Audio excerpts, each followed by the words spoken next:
Yeah, so, oh, you got in an accident and you broke 108 bones? Wow, Prabhu, that's auspicious. And you're going to be immobilized for the next 3 months. Well, Prabhu, you're not the body, so, like, get over it. And anyway, Bhagavatam says this is all mercy. You probably should have been annihilated. And you're just getting a fraction of the punishment you deserve for those numerous sins you've committed over millions of lifetimes. And 108 bones is nothing. I mean, what mercy. And think of all the lessons you're going to learn. And plus, 3 months in bed, you're going to be able to read Bhagavatam. I mean, you are so fortunate. And yeah, we'll talk to you later. Hare Krishna.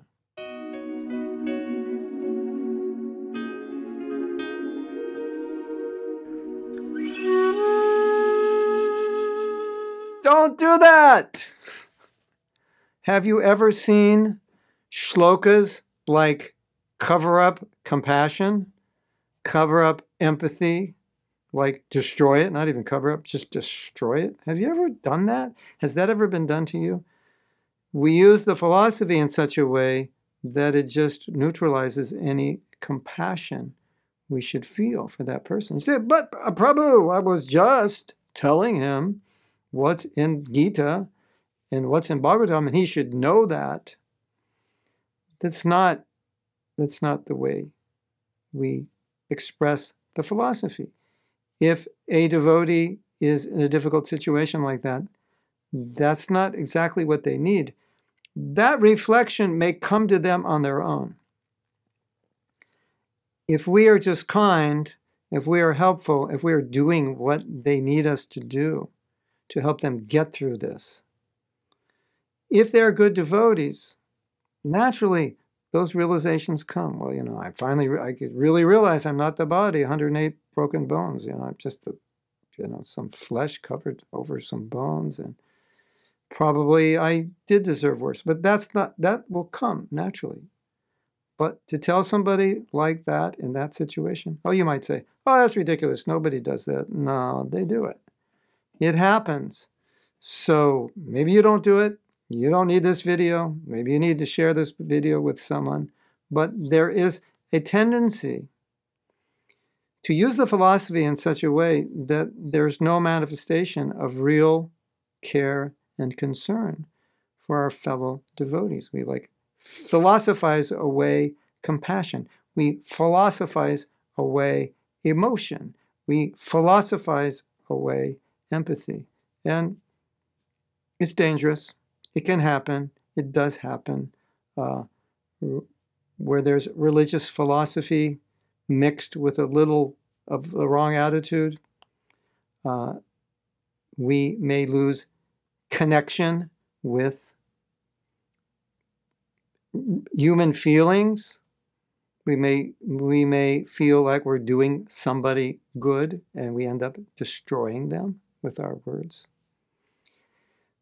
The other thing I want to say is, although somebody could justify saying these things as I'm just quoting Shastra, I think it's important to understand that even though what I say is right, and in some situations maybe it could be said or even should be said, but my question would be, did Prabhupada ever do what you just did? So recently I've heard stories of devotees making little mistakes and being publicly humiliated in front of so many devotees. Did Prabhupada do that? Why should we do something that he didn't do? What right do we have to do something that he didn't do? Okay, maybe what this devotee did was wrong and it has to be corrected. Okay, that's one issue. But then to embarrass someone in a public or online forum, just to let everybody know that if you do this, this will happen to you. That's not what Prabhupada did. So we can rationalize and justify things that Prabhupada never did. That's not something we should do. So we have to take the philosophy and understand how, or use Prabhupada's examples, how did he deal with this particular situation? And what you'll see is that there's philosophy and there's relationship. and there's compassion. There's all these things. It's holistic.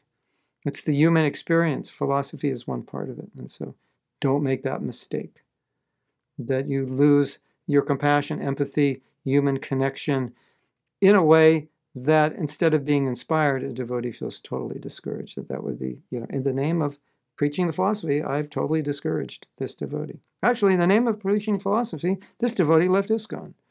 What a great preacher I am. I give Siddhanta. They just couldn't take it. No, you failed.